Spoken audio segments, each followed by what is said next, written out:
Saraswatai Namo Namaha. Hello friends, welcome back to my channel with a new vlog. আচ্ছা, তোমাদের সরস্বতী পুজো কেমন কাটলো? আমাদের কিন্তু বেশ ভালোই কেটেছে এবছরের সরস্বতী পুজো। সরস্বতী পুজোয় শাড়ি পরার যে ক্রেজ রয়েছে মেয়েদের মধ্যে, তার প্ল্যানিং চলে অলমোস্ট 1 মান্থ আগে থেকে। কি শাড়ি পরবি, কি তার সঙ্গে জুয়েলারিজ অ্যান্ড এভরিথিং। তবে জেনারেশন আফটার জেনারেশন সরস্বতী পুজোর মানেটা খুব বদলে যাচ্ছে। আমাদের ছোটবেলায় সরস্বতী পুজো ছিল সকাল সকাল উঠে চান করে ঠাকুরের কাছে পুষ্পাঞ্জলি দিয়ে বাড়িতে এসে খিচুড়ি খাওয়া। আর এখনকার সরস্বতী পুজো মানেই বেঙ্গলে ভ্যালেন্টাইন্স ডে। আবার কারোর কাছে বন্ধু বান্ধবের সঙ্গে আড্ডা দেওয়া, মজা করা, আনন্দ করা আর হ্যাং আউট করা। কি তাই তো? আগে সরস্বতী পুজো শুধুমাত্র স্কুলে আর বাড়িতে হতো, কিন্তু এখন সরস্বতী পুজো প্যান্ডেলেও দেখা যাচ্ছে। আর জেনজিসদের মধ্যে সরস্বতী পুজোয় প্যান্ডেল হপিং মাস্ট হয়ে দাঁড়িয়েছে। আমাদের পাশের বাড়িতেই সরস্বতী পুজো হচ্ছিল। সেখানে পুরোহিত মশাই অলরেডি চলে এসেছে আর আপনারা দেখতেই পাচ্ছেন পুজো স্টার্টেড। এখন বাজে সকাল 9টা আর আমাদের সকলেরই পুষ্পাঞ্জলি দেওয়া হয়ে গেছে। এখন বিদ্যা দেবীর আরতি চলছে। আচ্ছা, আপনারা কি জানেন মা সরস্বতীর হাতের বীণারও একটা নাম রয়েছে? সেটা কি আপনারা কমেন্টে বলুন দেখি। According to Hindu mythology, Brahmadev সর্বপ্রথম মা সরস্বতীর পুজো ও আরাধনা করেছিলেন। To create the entire universe, he needed deep and intense knowledge. তাই উনি বিদ্যার দেবী মা সরস্বতীর বন্দনা করেন।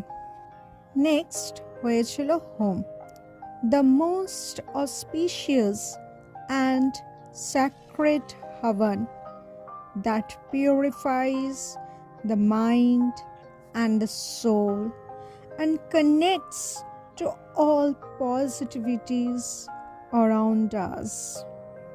মা সরস্বতী বিদ্যার দেবী, যে বিদ্যা শুধুমাত্র বই থেকে নয়, প্রতিনিয়ত সংগ্রাম ও লড়াই থেকে শিখি।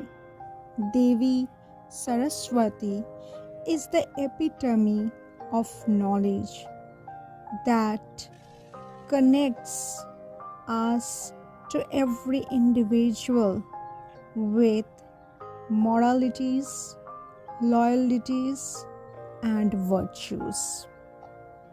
আমার বাড়ির সরস্বতী পুজো বিশেষ কিছু আয়োজন করে উঠতে পারিনি, ছোট্ট করেই করেছিলাম।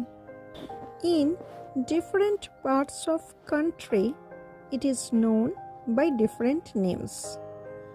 Eastern regione সরস্বতী পূজা বলেই বেশি খ্যাত।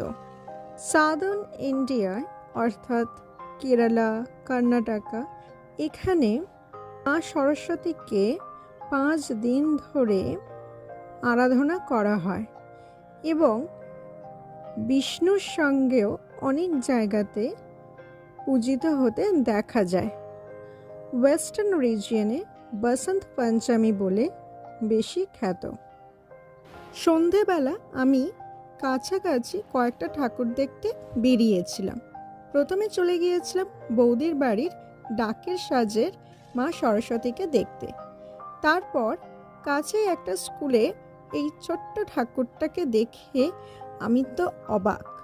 এত সুন্দর নিখুঁত কাজ শুধুমাত্র মনে হয় বাংলাতেই পাওয়া যায়। তারপর গিয়েছিলাম মার্কেট প্লেসে এবং সেখানে এই প্যান্ডেলটা দেখি। এখানে আগেও দুর্গাপুজো, কালী পুজো, লক্ষ্মী পূজা হতো। সেখানে মা সরস্বতীরও বন্দনা হয়েছে। মায়ের কাছে একটাই প্রার্থনা, মা যেন সকলকে বুদ্ধি দেয়, ঠিক আর ভুলের সঠিক বিচার করার ক্ষমতা দেয়, তবেই একটা সুন্দর সমাজ গড়ে উঠবে। মা এবছর আমাদের সঙ্গে 2 দিন ছিল। তৃতীয় দিনে সন্ধ্যাবেলায় মাকে নিরঞ্জনের জন্য বরণ করে নেওয়া হচ্ছে। অপেক্ষায় থাকলাম আরও একটা বছর। আবার এসো মা, নতুন সাজে, নতুন রূপে। যদি আমার চ্যানেলে আপনি নতুন হয়ে থাকেন তাহলে প্লিজ সাবস্ক্রাইব করে দেবেন, আর পাশে থাকা বেল আইকনটা অবশ্যই ক্লিক করে দেবেন, যাতে নেক্সট টাইম যখনই ভ্লগ ছাড়ব তার নোটিফিকেশন আপনার কাছে ইমিডিয়েটলি চলে যায়। Thanks for watching. See you again in the next vlog. Have a very nice day.